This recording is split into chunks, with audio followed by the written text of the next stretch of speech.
Hola a todos, soy Daniela Maestri, directora del posgrado de osteopatía de la Universidad Nacional de Córdoba, magíster en gerencia y administración de servicios de salud por la misma universidad, profesora titular de la Cátedra de Técnicas Fisiokinésicas 2 de la Escuela de Kinesiología y Fisioterapia y especialista en estética flebo-linfática, además de presidenta del FUNCEP. Bueno, quiero agradecer especialmente al director de INNOVA por la invitación a participar de este congreso de osteopatía online y a todo el equipo docente y que ayuda en la creación del mismo. Cuando le pregunté a Ramón a quién iba dirigida esta charla, él me dijo a fisioterapeutas. Inmediatamente me acordé cuando hace 20 años atrás un grupo de colegas y yo estábamos maravillados por las técnicas osteopáticas y teníamos nuestros docentes españoles que venían a enseñarnos. Acá no existían los libros, no existían los modelos anatómicos, no existía internet. Había televisión, pero servía de poco para esto. Así que no teníamos la más mínima idea de lo que era la osteopatía. Es por ello que cuando nos hablaban de la filosofía osteopática, al principio nos gustaba y después ya es como que nos resultaba pesado y queríamos decir, bueno, basta, vamos a las técnicas. Y queríamos técnicas y técnicas para mejorar la atención de nuestros pacientes. Evidentemente, como dije, no teníamos idea de lo que es realmente la osteopatía. Bueno, tuvo que pasar mucho tiempo, mucho aprendizaje, mucho estudio para poder entender lo que es la osteopatía. Acá les traigo una foto de alumnos de la Escuela de Kinesiología y Fisioterapia del posgrado de segundo año, el edificio de la Universidad Nacional de Córdoba, que tiene 400 años, y la de la Escuela de Kinesiología y Fisioterapia. Pero volviendo al tema que nos compete hoy, la osteopatía es una ciencia y un arte. Es una ciencia porque se basa en el profundo conocimiento de la anatomía y la fisiología, entre otras ciencias básicas, y es un arte porque es ejercida a través de los principios filosóficos de la osteopatía. Uno en este proceso de aprendizaje, primero entiende o se pone en conocimiento de estos principios, después los entiende, pero para poder comprenderlos y mirar a través de estos principios filosóficos al paciente, requiere un proceso. Entonces, así como el proceso de aprendizaje depende en gran parte del alumno y del docente como facilitador, el proceso de salud también va a depender, como lo vamos a ver, del paciente y del osteópata que lo puede ayudar a encontrar ese paciente con su proceso de salud, que según Steele era natural en cada ser humano. Y el osteópata se vuelve en su ejercicio profesional a la escucha del paciente de forma tradicional, auditiva, pero sobre todo hacia la escucha palpatoria. Por eso ahí le puse dos imágenes de Botero, una con unas manos frías, insensibles, de hierro, es una escultura, y la otra unas manos gentiles, como debe ser el toque osteopático de un bebé, capaces de percibir y de sentir al otro. Una vez leí que el osteópata, si bien no es exclusividad de esta profesión, me pareció muy interesante, porque estaba dentro de los requisitos de admisión de una escuela de osteopatía, decía que tenía que tener un profundo interés por el bienestar del otro. Y eso es lo que hacemos los que nos dedicamos con pasión al área de la salud. Y esta escucha del otro tiene que ser holística, o sea, debemos integrar no solo los principios filosóficos, sino también aplicarlos a ese paciente en la mirada. Y el osteópata no solamente escucha con las manos, con los oídos, yo digo que escucha con todo su ser, porque también estamos pendientes de la energía del otro, de las palabras no dichas, que muchas veces son en algunos pacientes las más importantes. Todo esto para acercarnos al gran desafío que se propone la osteopatía, que es encontrar la lesión primaria. Esta lesión primaria que habló Steele hace mucho es moderna porque es en 3D. Toda lesión primaria tiene 3 dimensiones: neurovegetativa, mecánica y psíquica, somatopsíquica o psicosomática. Y a raíz de esta lesión primaria después aparecen las cadenas adaptativas. Estas cadenas adaptativas se crean porque el organismo siempre trata de compensar algún déficit, alguna anomalía, y trata de encontrar su homeostasis. Steele decía que el organismo, y la sangre en particular, encierra todo lo que necesita el organismo para mantenerse en estado de salud. ¿Y por qué elegí la fascia? Porque es un tema que me apasiona, pero sobre todo porque quería transmitirles la importancia de la fascia como punto de partida de la salud o de la enfermedad. Y esta fascia la podemos definir como ese tejido conectivo que todo lo une, lo divide y lo transpone. Steele decía que desde donde miremos la fascia vamos a encontrar maravillas en ella. Y Bourdain ya en 1767 decía que la fascia no era solamente un elemento de sostén, de amortiguación, sino que también participaba en la regulación y en la nutrición de los tejidos, del cuerpo, y actuaba como mediador de todas las actividades vasculares y nerviosas. Bueno, ¿y cuáles son los principios filosóficos de la osteopatía? Son que el cuerpo es una unidad y que encierra la homeostasis, que son todas las constantes fisiológicas que dan posibilidades de este estado de salud, que la vida es movimiento, que la ley de la arteria es absoluta, entendiendo la ley de la arteria no solamente como un flujo sanguíneo, sino como todos los flujos que tiene nuestro cuerpo, nerviosos, hormonales, etc. Todos son importantes y fundamentales para mantener el estado de salud. Y que la estructura gobierna la función y la función gobierna la estructura. Hay una interdependencia entre estas dos. Algo que no me quiero olvidar y que si revisamos la bibliografía, la biografía de Steele, nos vamos a dar cuenta es que él hacía mucho hincapié en los hábitos de vida saludables. Y lo mismo tenemos que hacer en nuestra consulta. Generalmente le damos poca importancia si tenemos el paradigma de la patología, en vez de enfocarnos en el paradigma de la salud, poca importancia a la prevención. De poco va a servir que yo haga todo mi esfuerzo en una sesión de osteopatía si el paciente va a ir a su casa y va a estar 8 horas mal sentado, con posiciones no ergonómicas de trabajo, cosas simples, pero son fundamentales. Y en mi experiencia, lo mejor es hacerlo vivencial, que el paciente sienta su cuerpo, cómo se sienta, que sienta los isquiones. Esa es la forma de enseñarlo a un paciente a conectarse con su cuerpo, porque la mayoría de los pacientes vienen por esta forma de vida tan acelerada, desconectados entre sus percepciones y su cuerpo, entre otras cosas. Y la primera ley habíamos dicho que era la unidad del cuerpo.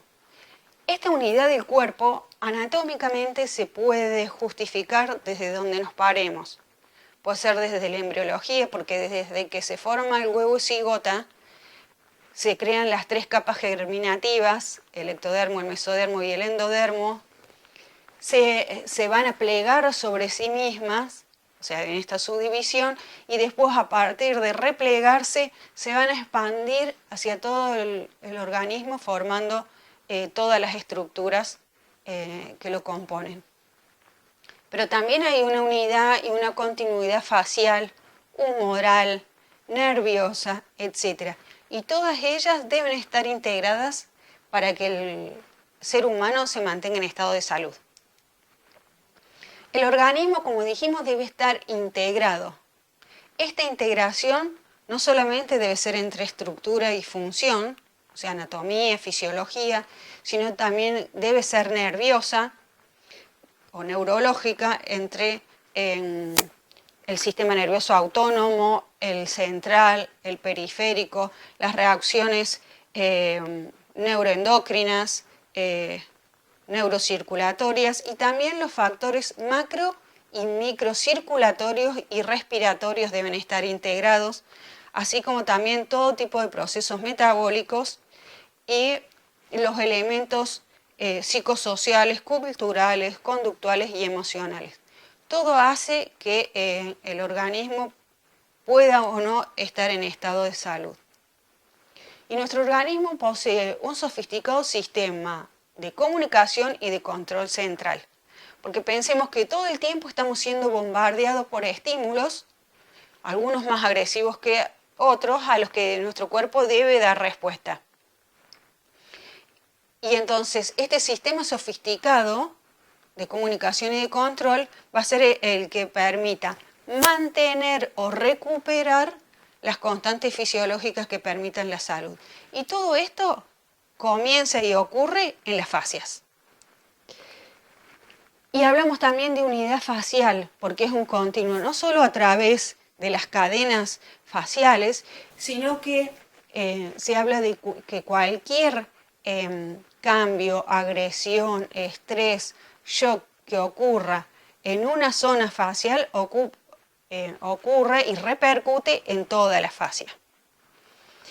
Y para ello también tenemos otro principio que es la ley de la arteria, de las que ya les mencioné, y para ello pensemos que hasta la última célula de nuestro cuerpo debe ser nutrida, y para ser nutrida y mantenerse con vida debe llegar la sangre con todos los nutrientes, pero también debe tener que poder ser eliminados todos los desechos que allí se produzcan para que no ocurra una éstasis y empiece una disfunción. Imaginemos que todo esto en las últimas células a nivel distal, en el medio interno, ocurre por cambios de presiones. Acá no tenemos válvulas, impulsos aspirativas, no, todo es por diferencia de presión. Imagínense el control sofisticado que debemos tener integrado para poder responder a esto. Y a mí me gusta comparar este medio interno, esta fascia, como si fuera una pecera, en donde los peces son las células, las fibras colágeno, elastina son las plantas y el agua es la sustancia fundamental amorfa. Es allí donde ocurren todos estos procesos de intercambio que vamos a ver más específicamente más adelante. Entonces, cuando ocurre una agresión, hay un cambio brusco del pH hacia la acidosis. Entonces, esa sustancia fundamental amorfa que tenía estado de sol pasa a un estado de gel. Imagínense cómo se le va a dificultar a este pez o a las células la nutrición y el intercambio en un estado más viscoso. Que después vamos a ver que sirve también para disminuir presiones.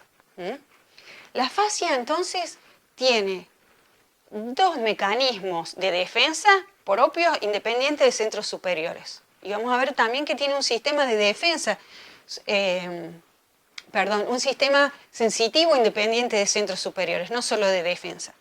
Las dos primeras fases son locales y son la formación de la muralla histocitaria y la fase microfágica, son locales. Y las otras dos fases, que son la macrofágica y el estado linfocitario, ya necesita la participación de todo el organismo. Entonces, la primera reacción local son de hormonas tisulares, el interferón, los leucotrienos, las prostaglandinas. Esto es un proceso bioquímico, pero más importante y al que le continúa este proceso es la reacción biofísica, que es el cambio brusco del pH hacia la acidosis del que hablamos recién. ¿Por qué es tan importante? Porque va a romper el glucocálix de la célula, o mejor dicho, lo va a modificar. Va a hacer que sea más o menos permeable a este intercambio. Entonces, va a haber una supresión de las uniones de las grandes células, como las reticuladas, con los histocitos mononucleares y la barrera histocitaria. Y va a haber una alteración de los capilares que va a aumentar la filtración. Al aumentar la filtración de la sangre, va a haber un edema local que tiene como función la dilución de ese agente patógeno.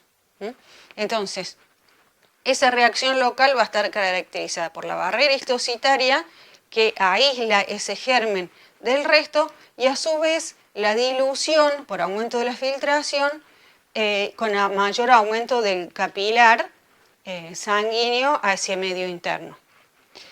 Si el organismo no puede reparar en forma local esto, va a dar participación a los centros superiores.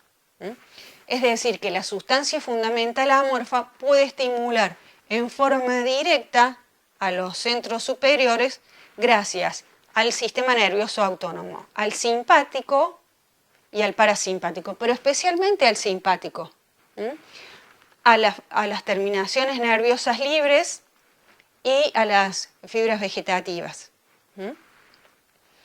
En este esquema lo podemos concretar más fácilmente.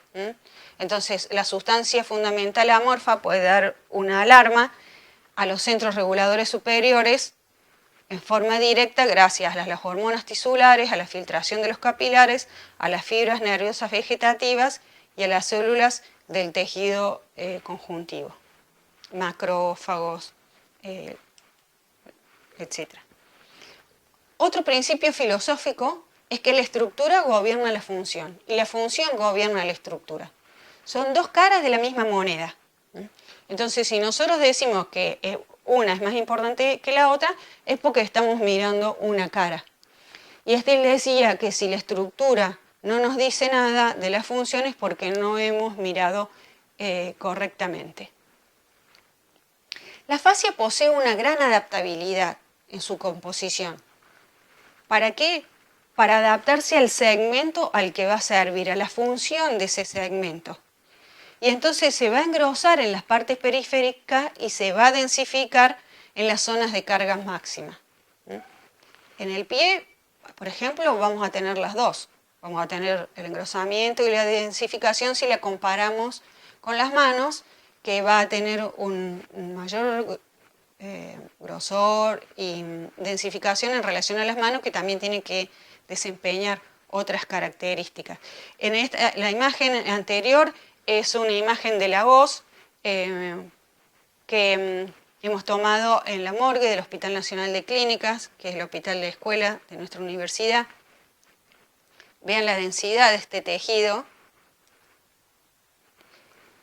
Y en esto de hablar de la anatomía para la función, vemos que cada órgano vital tiene una doble envuelta facial, pero en realidad es la misma fascia que se repliega sobre sí misma. Esto ayuda a disminuir las fricciones, le da una contención, le ayuda a mantener su estructura y, por ejemplo, en el pulmón también al interpenetrarlo lo va a dividir en lóbulos. ¿Para qué? Para que si hay un agente agresor, después no difunda a todo el pulmón. Y también lo podemos ver en los miembros inferiores cuando cada miofibrilla es rodeada por una fascia, cada grupo muscular es rodeado por una fascia, crean compartimentos las fascias, etc. Y esto sirve no solamente para la mecánica de los miembros inferiores y de la marcha, sino también para el retorno venoso, porque las fascias tienen no solamente una formación o una composición espiralada, igual que el ADN, sino que también al ser poco extensible, cuando hay una contracción concéntrica, el músculo aumenta su diámetro, aumenta la presión hacia afuera y como está esta fascia que lo contiene, esa presión se transmite hacia adentro y la transmite al capilar venoso para poner en acción las bombas impulso aspirativas, ya que solamente con la presencia de las válvulas no aumenta, no alcanza, perdón. Recordemos que si el cuerpo o el paciente está acostado, la diferencia de presiones entre el tobillo y la ingle es de 25 milímetros de mercurio en uno y 115 en el otro extremo. Cuando nos ponemos de pie, toda esa columna de líquido aumenta la compresión a nivel del pie y entonces se dificulta el retorno venoso y con las válvulas impulso aspirativas solas no alcanza.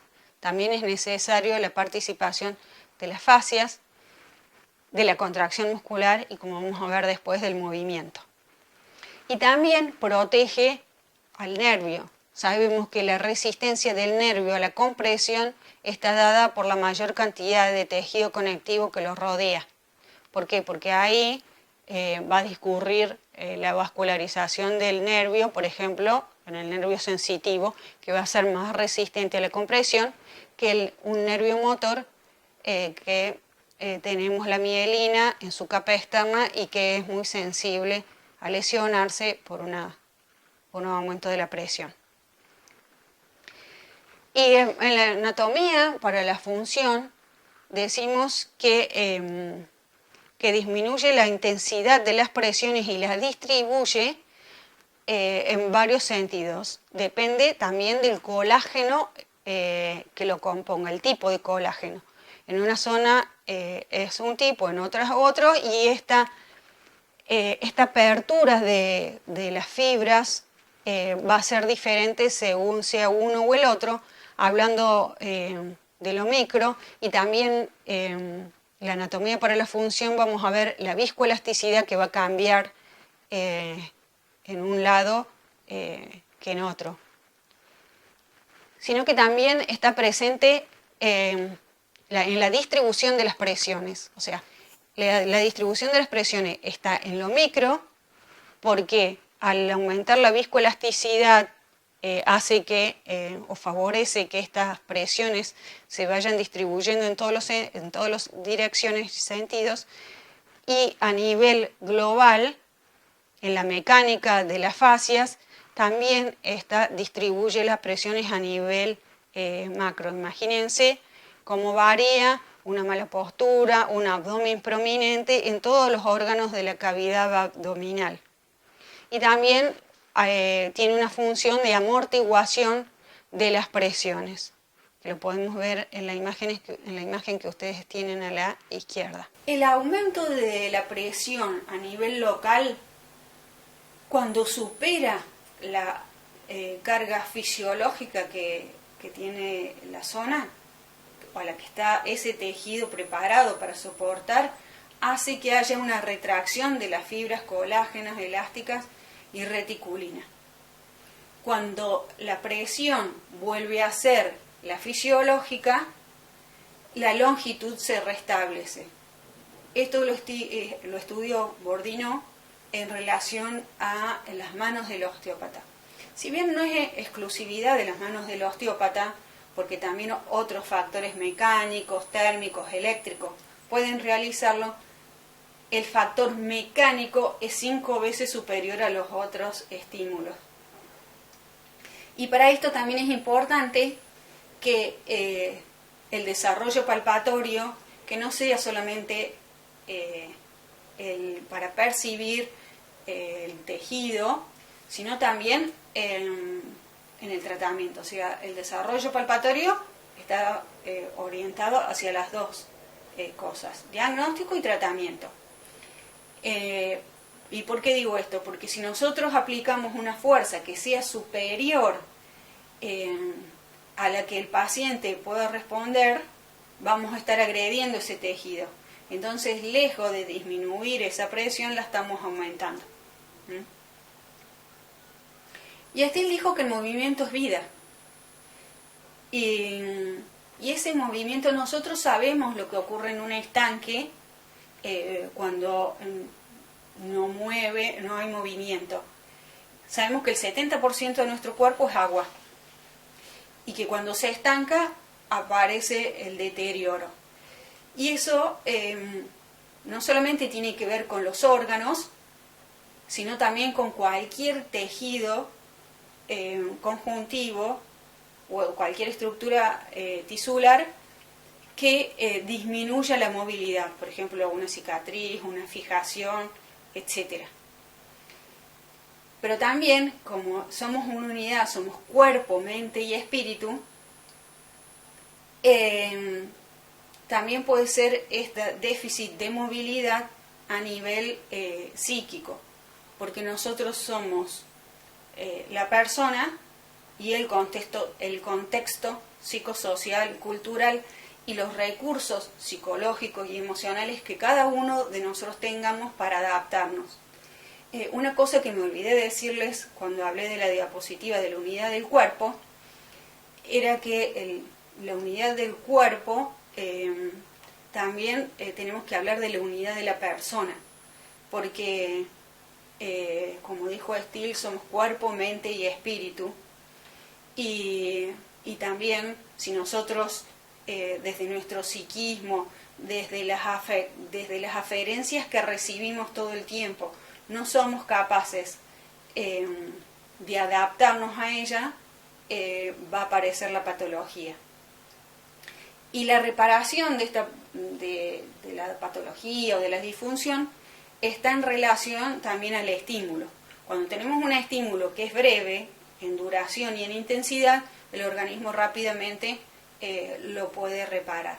Ahora, cuando tenemos un estímulo que es de poca intensidad, pero prolongado en el tiempo, entonces puede aparecer la disfunción o necesitar ayuda el organismo para recuperarse. Lo mismo que si tenemos un estímulo de gran intensidad y aunque sea de corta duración, va a sobrepasar las capacidades adaptativas del paciente. Imaginemos en estas estructuras cualquier pérdida de movilidad. Y vemos cómo repercute automáticamente hacia arriba o hacia abajo. Por ejemplo, el diafragma, tan común hoy con toda la vida estresante que llevamos. Cuando está tenso, recordemos que el hígado se mueve alrededor de este músculo 700 metros por día. Entonces, no es lo mismo, por ejemplo, que ustedes caminen 7 cuadras descalzo a que lo caminen con unas zapatillas que sean muy cómodas. Bueno, entonces lo mismo le ocurre al hígado cuando tenemos este diafragma tenso, pero también le va a ocurrir lo mismo al corazón y a través del ligamento freno pericárdico. Y así podemos ir subiendo. La tensión de este diafragma puede subir a través de las pleuras, ir por los ligamentos cérvico-pleurales a las cervicales y así dar una patología a distancia por una pérdida de movilidad de un órgano. Recordemos que cada órgano tiene su micromovilidad y también tiene su movilidad en función de las estructuras que los rodean. Y hemos hablado de la fascia como punto de partida del mantenimiento y la recuperación de la salud. Pero también podemos tener la fascia como un punto de partida de la enfermedad. ¿Por qué? Porque cuando tenemos una cicatriz irritativa, una adherencia, esto me va a generar tensiones a distancia, fricciones y pérdidas de movilidad. Y esto lo que va a hacer es modificar la estructura en cuanto a su plasticidad, a su elasticidad y a la mecánica facial. Y generar un estado funcional alterado, ya sea a nivel local o a distancia. Hay otras ponencias muy interesantes que van a desarrollar todo el papel de las fascias, que les he colocado aquí: soporte, amortiguación, hemodinámico, defensa, comunicación, intercambio, bioquímico. El tiempo es reducido, así que no nos vamos a extender en ello. Y les quise traer un caso clínico, hablando de fascia como punto de partida de la enfermedad, de un paciente de 16 años que en el periodo de 2 años tuvo 8 cirugías abdominales. Obviamente las cirugías con infecciones, cierre por segunda, había líquido en todo su peritoneo que llegaba al pericardio, estuvo hospitalizado 1 año completo, con estrías en la espalda porque justo fue el periodo de crecimiento y estas estrías estaban a la altura de la espalda, al mismo nivel que la cicatriz. Mucha medicación, corticoides, mucho éxtasis. Les faltaban fuerzas para desarrollar las actividades de la vida diaria. Vino en una postura de flexión, le molestaba el roce de la ropa. No podíamos hacer test dinámicos. Cuando yo quería aproximar mi mano a 1,5 centímetros ya o 2 de la cicatriz, no me podía aproximar porque desarrollaba crisis de dolor. Bueno, con estos cuadros, que son pacientes que representan un gran desafío, uno dice, bueno, ¿hasta dónde podría ayudar? Y muchas veces nos dan sorpresa, porque estos pacientes que tienen de todo tipo de patologías concomitantes, a veces son los que rápidamente reaccionan en pocas sesiones, y otros pacientes que uno dice, ya sé cómo viene la interrelación o la causa, que está muy clara. Bueno, no es así y tenemos que volver y revisar el cuadro, porque cada paciente es un mundo, y entonces nosotros tratamos de aproximarnos a esta lesión primaria con mucho esfuerzo, con mucho estudio, pero el paciente tiene su sabiduría y sus capacidades adaptativas que le son propias. Y nosotros a veces podemos entenderlo o aproximarlo y otras veces nos cuesta un poco más. Bueno, a este paciente, les comento, lo empecé a trabajar desde lo distal, no solamente a nivel cráneo-sacro, sino que cuando se me dificultaba también para trabajar a nivel de liberación diafragmática, el paciente despertaba crisis de dolor, entonces había que ir poco a poco con él. Y los pacientes que tienen menos capacidad de respuesta a una terapéutica, nosotros tenemos que ser más sutiles con las maniobras. Y ahí, como dice la frase, menos es más. Bueno, empezamos a movilizar estos tejidos desde lo distal hacia lo proximal y desde lo posterior hacia lo anterior. Bueno, finalmente logramos que esas cicatrices ya no estén adheridas, que tengan movilidad en sus estructuras, porque tenemos distintas capas faciales, entonces cuanto más internas sean esas fijaciones, mayor compromiso va a ser de la biomecánica. Y bueno, hemos celebrado con éxito el éxito de este paciente de recuperar la salud, y bueno, el paciente ya ahora pudo primero recibir el tratamiento completo, después volver a la escolaridad de a poco. A veces estaba bien y de golpe se desplomaba como si fuera una marioneta y perdía la fuerza, y ahí uno se preguntaba qué le está pasando en ese momento como prioritario. La dimensión neurovegetativa, la psicológica, la mecánica. Bueno, hoy el paciente, gracias a Dios, está desarrollando las actividades de la vida diaria, terminó su escolaridad, ya está empezando la universidad, se resocializó porque todo este periodo que estaba postrado no tenía amigos, ya tiene novia, Así que bueno, el éxito fue completo. Y lo que los quiero invitar es a esto de tratar de mirar más allá de lo que se ve a simple vista, y así poder acercarnos a la realidad lesional, o aproximarnos, y los invito a compartir este desafío. Muchas gracias.